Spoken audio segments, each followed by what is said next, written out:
Welcome back to Fusty Stories. Don't forget to like, subscribe, and get ready for another story you won't forget. Let's dive back to the story. Miriam Brooks had once believed that marriage was meant to be a safe haven, a union where two hearts beat as one. But her marriage to Anthony Brooks was anything but that. From the very first day they stood at the altar, she noticed the emptiness in his eyes, as though he had been forced into the commitment. His smile was only for the guests. Behind closed doors, he made it clear that she was nothing but a burden. Miriam tried everything: lavish meals, tender affection, even silence when his temper raged, yet none of it softened him. He mocked her voice, dismissed her opinions, and acted as though her presence was an irritation he could barely endure. The walls of their grand home, polished and elegant outsiders, were nothing more than cold, silent witnesses to her suffering. Anthony, on the other hand, relished her despair. He thrived in the power he held over her, watching her wilt like a flower denied sunlight. In his mind, marrying Miriam had been a mistake, a decision he needed to undo as quickly as possible. His escape came in the form of Bianca Carter, a glamorous woman who filled his nights with passion and excitement. With Bianca, he felt alive. With Miriam, he felt caged. He showered Bianca with gifts, wine, and luxury trips, while Miriam was left with scraps of affection that came only as insults. Every day, he drifted further from the woman who bore his name, plotting silently for the day he could humiliate her enough to rid himself of her entirely. Miriam bore the weight of Anthony's cruelty with a grace that astonished those who secretly knew her pain. She still carried herself with dignity, hosting dinners, keeping their mansion spotless, and showing up at social functions with a practiced smile that masked her heartache. To the world, she was the elegant wife of a successful man. But behind closed doors, her soul was bruised by words that cut deeper than any blade. Anthony never missed an opportunity to demean her, often laughing at her clumsiness or calling her worthless whenever she tried to express herself. Every insult chipped away at her confidence, but Miriam clung to her hope, praying that one day he might change. Meanwhile, Anthony spent his evenings entangled with Bianca, whom he paraded in hidden corners of the city. She was everything Miriam was not in his eyes: bold, extravagant, and shamelessly seductive. He told Bianca often that he had married the wrong woman, and that his life would truly begin once Miriam was out of the picture. Bianca encouraged his bitterness, fueling his pride with manipulative words, whispering that Miriam was a weakling who didn't deserve him. Together, they plotted to ensure Miriam's downfall, blind to the fact that the seeds of their betrayal would one day bear bitter fruit. The city buzzed with excitement about the upcoming Grand Gala, a prestigious event where the elite gathered to showcase wealth, power, and influence. Invitations were coveted and rare, and both Anthony and Miriam received theirs, though separately. Anthony's arrived at his office, handed over with great respect, while Miriam found hers slipped elegantly into the mail at home. Neither mentioned the invitations to each other, but for very different reasons. Miriam was quietly thrilled, seeing the gala as a chance to finally feel alive again, to dress beautifully and perhaps reclaim a spark of dignity. Anthony, however, saw it as the perfect playground to flaunt Bianca. The thought of humiliating Miriam in front of the city's most important figures was intoxicating to Anthony. He envisioned her face crumbling, her dignity shattering, while he basked in the applause of society. Bianca, too, was eager, relishing the chance to stand beside Anthony, as though she were his rightful partner. Miriam, unaware of the storm brewing, carefully prepared her dress and shoes, dreaming of a night that could momentarily free her from the misery of her daily life. For the first time in months, she looked forward to stepping out of the shadows of her suffering. The night of the gala arrived, shimmering with grandeur. Cars lined the streets, each delivering men and women in their finest attire. Miriam's heart raced as she stepped out in a gown of soft emerald silk, her beauty undeniable despite the sorrow etched in her soul. She walked into the venue with quiet grace, unaware that her husband was arriving from the opposite side of the building. Anthony strode confidently in, his arm draped around Bianca, who dazzled in crimson, stealing the attention of everyone they passed. The sight of her made him feel victorious, as though he had finally rid himself of Miriam's shadow. When Anthony's eyes fell upon Miriam across the ballroom, a wicked idea lit up in his mind. Here she was, standing alone, glowing yet vulnerable. The perfect opportunity had presented itself to finally disgrace her. Bianca clung to him tightly, smirking as if she already knew what he planned. Miriam, noticing Anthony with Bianca, felt her chest tighten, but she chose not to create a scene. Instead, She took a deep breath and smiled faintly, determined not to give him the satisfaction of seeing her broken. But Anthony's hunger for humiliation had only just begun.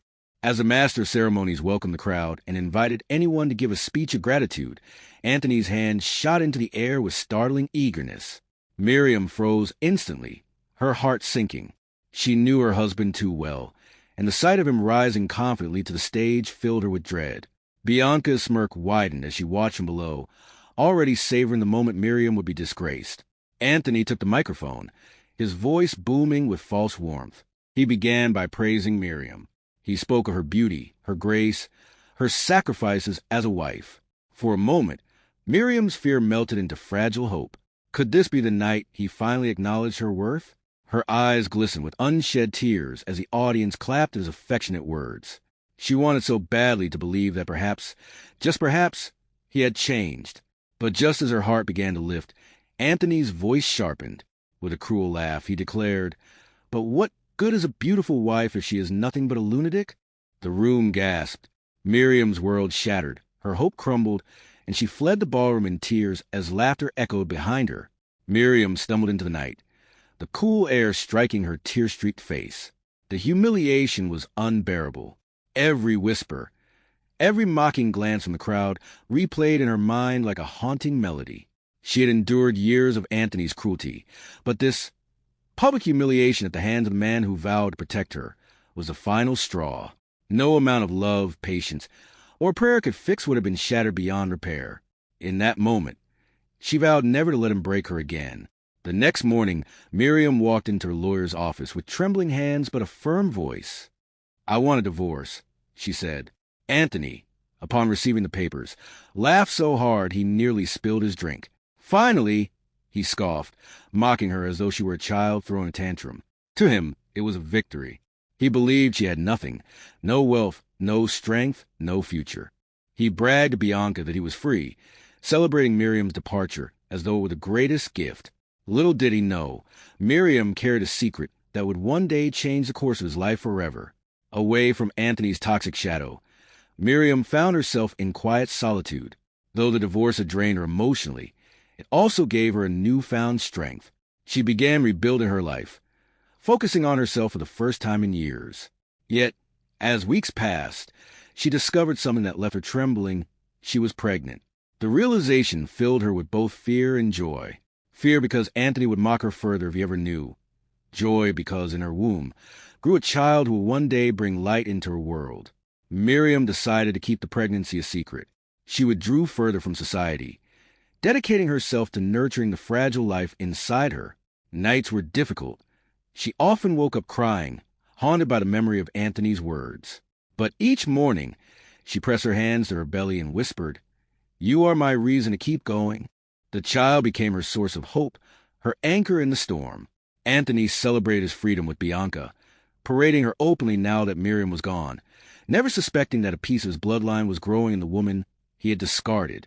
Months later, Miriam endured long hours of labor before the cries of her baby boy filled the small hospital room. She named him Joshua Brooks, a name that meant salvation and strength. Holding him for the first time, she felt an overwhelming surge of love unlike anything she had ever experienced. Joshua's innocent face, his tiny fingers clutching hers, healed wounds she thought would never mend. She was no longer alone. She had a reason to live, to fight, and to build a new life from the ashes of her past. Meanwhile, Anthony remained blind to the existence of his son. He was too consumed with Bianca's charms, investing his time, money, and energy into their relationship. To him, Miriam was a forgotten chapter, erased from his memory except for the occasional cruel joke he shared with his mistress. But fate, silent and patient, was weaving a future where the tables would turn, where the man who had laughed would one day be the one begging for forgiveness. At first, Anthony believed Bianca was everything he had ever wanted. She was glamorous, flirtatious, and unashamedly wild. But as months turned into years, he began noticing cracks in the perfect image he had built of her. She demanded more money, more gifts, and more attention, often throwing tantrums when he refused. Her love was conditional, her loyalty fleeting. Rumors began to swirl, whispers that Bianca entertained other men behind his back. Anthony dismissed them at first, blinded by infatuation, but slowly, pieces of evidence began surfacing. A phone call answered in hushed tones, unfamiliar perfumes on her dresses, and sudden unexplained absences. Still, Anthony clung to denial, too proud to admit that he might have been deceived. He had built his identity around ridiculing Miriam, believing Bianca to be the prize that proved he was right. To admit Bianca's betrayal would mean admitting he had destroyed his marriage for nothing. Yet, the truth loomed closer, waiting for the perfect moment to unravel everything he thought he had. The day Anthony's illusions shattered came unexpectedly. He returned early from a business trip, eager to surprise Bianca with expensive jewelry he had purchased. Instead, he opened the door to find her in another man's arms, laughing in the very same way she once laughed for him. His world spun. Rage consumed him as he demanded answers. But Bianca's response was crueler than her betrayal. "You're not enough for me, Anthony. You never were." Her words pierced deeper than knives. Humiliation burned through him, a taste of the very poison he had once forced down Miriam's throat. Bianca packed her things and left, unapologetic and mocking until the very end. Alone in his mansion, Anthony stared at the empty bottles of wine and the scattered clothes that symbolized years wasted on lies. For the first time in his life, he realized what true betrayal felt like. The laughter he once wielded against Miriam now echoed around him, cruel and haunting, and he began to regret the choices that had led him to this lonely place. Anthony wandered to the vast halls of his mansion, once filled with Bianca's laughter, now echoing with silence. The emptiness gnawed at him, reminding him of everything he had lost. He sat at the dining table, staring at the untouched meals prepared by the house staff, his mind clouded with bitterness and regret. For years, he had mocked Miriam, calling her names and treating her like nothing, believing Bianca was his salvation. Now, Bianca was gone, leaving only a trail of betrayal behind. The realization hit him harder than any insult he had ever thrown at his wife. Miriam had been loyal, devoted, and patient, while Bianca had been nothing but a parasite. Each day dragged painfully, with memories of the Gala haunting him. The way Miriam's eyes had filled with tears when he called her a lunatic. The way she ran out broken while the crowd laughed. Shame gnawed at him, something he had never allowed himself to feel before. He began to wonder where she was, what she was doing, and whether she had managed to rebuild her life without him. For the first time, Anthony felt the sting of true loneliness, and it was unbearable.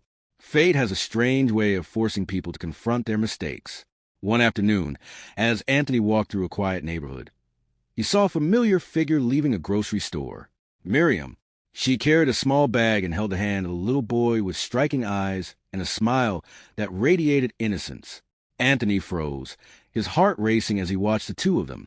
He was too stunned to approach immediately, but the boy's resemblance to him was undeniable. Could it be? His chest tightened with a mixture of shock, curiosity, and guilt. Gathering courage, Anthony finally stepped forward. "Miriam," he called, his voice trembling. She stopped, stiffening at the sound of his voice. Turning around slowly, she met his gaze, her expression guarded and cold. "What do you want, Anthony?" she asked sharply. The boy clung to her, eyeing Anthony with curiosity. Anthony's eyes locked onto the child, and in that moment he knew the truth. That was his son.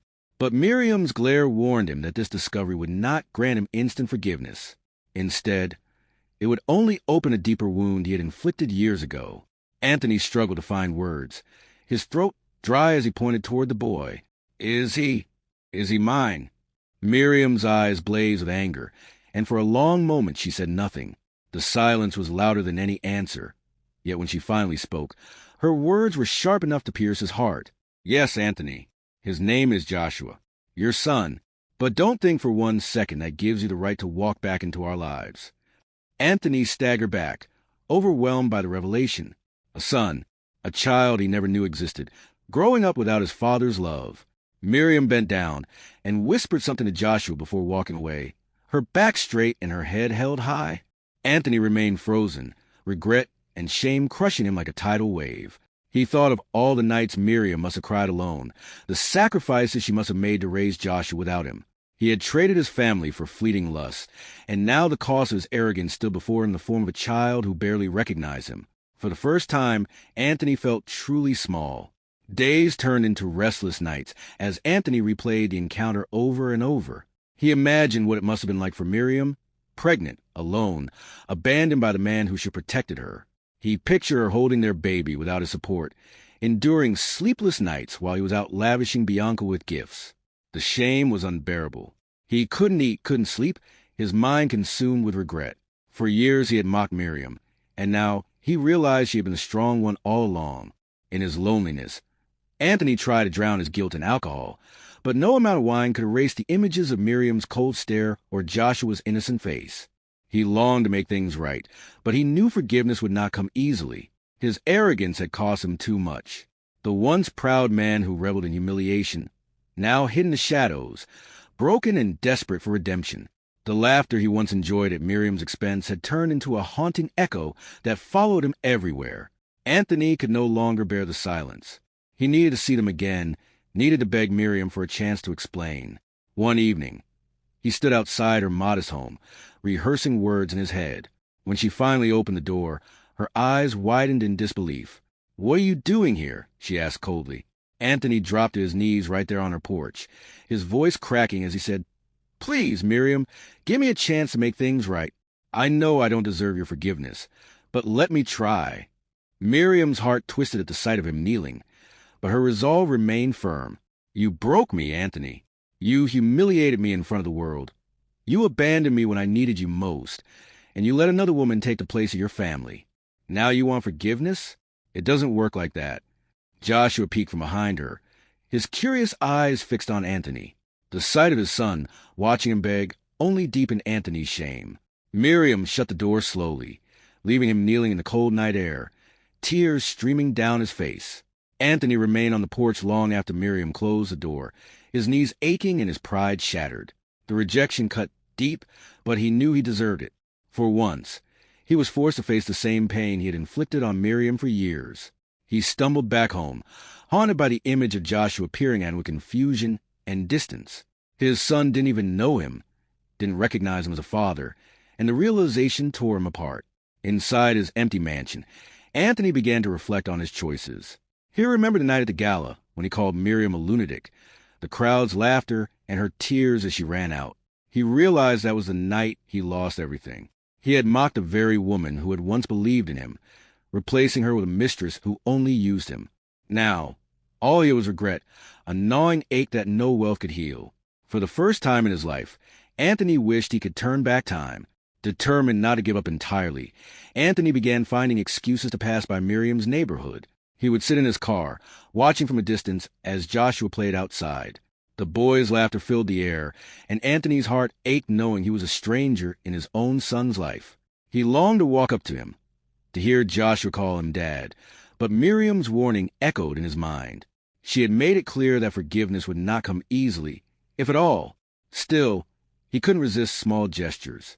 He left toys at their doorstep, groceries, and envelopes with money, though Miriam often returned them untouched. She wanted nothing from him, no handouts, no pity. All she wanted was peace and to protect her son from the man who once destroyed her. Watching from the sidelines was torture, but it was all Anthony could do. Every laugh, every smile from Joshua was a reminder of what he had lost, a family that should have been his to cherish, but was instead shattered by his own arrogance. Anthony's once booming confidence had withered away. At business meetings, he found himself distracted, unable to focus on numbers and profits. Colleagues whispered about his decline, wondering what had happened to the once ruthless man who dominated boardrooms with sharp words and sharper ambition. Pride had been his crown, but now it lay broken at his feet. He realized with painful clarity that wealth and status meant nothing when your heart was empty and your home was void of love. He confided in an old friend, admitting for the first time the depth of his mistakes. "I lost my wife, and I lost my son," he confessed, "and it was all my fault." His friend urged him to keep trying, but Anthony knew the road ahead was long and uncertain. Redemption was not guaranteed. Miriam had every right to keep him away forever. Yet, in his heart, Anthony clung to the hope that one day she might see the sincerity of his regret. Miriam, though firm in her rejection, was not blind to Anthony's efforts. She saw him from time to time, lingering at a distance, and she knew he left the gifts on her doorstep. Part of her wanted to accept them, to let Joshua know his father, but the wounds ran too deep. She could not erase the years of pain, the humiliation, and the loneliness he had caused her. She had built her strength on surviving without him, and she was determined not to let him waltz back into her life as if nothing had happened. Her focus remained on Joshua, ensuring he grew up with love, dignity, and self-worth, things she'd been denied in her marriage. She poured her heart into being both mother and father, shielding him from the bitterness of the past. But at night, when Joshua slept, Miriam sometimes found herself thinking about Anthony's broken eyes, his pleas, and the man who seemed so different from the monster she once knew. Still, she reminded herself that forgiveness was not the same as forgetting, and she was not ready to let go of the pain he had caused. Years passed, and Anthony continued living with the consequences of his choices. He aged quickly, his once sharp features dulled by sorrow and regret. He never remarried, never found another Bianca to fill the void. Instead, he lived alone, carrying the heavy burden of the family he had destroyed. Miriam thrived, raising Joshua into a bright, confident young man who never lacked love or care. Their home radiated warmth, the very warmth Anthony had once mocked and discarded. One evening, Anthony stood outside their home once more, watching Joshua laugh with Miriam in the garden. His chest tightened as tears rolled down his face. This was the life he could have had, the joy he had thrown away. He whispered into the night, "I'm sorry," knowing they might never hear it, but meaning it with every fiber of his being. Miriam saw him from afar and turned away, holding Joshua close. Anthony walked back into the shadows, his heart heavy with regret, forever haunted by the cruel words he had spoken years ago. In the end, his punishment was not Miriam's anger but her indifference, and the knowledge that he had lost everything that truly mattered. That's all for today. Like, subscribe, and see you in the next episode. Stay tuned.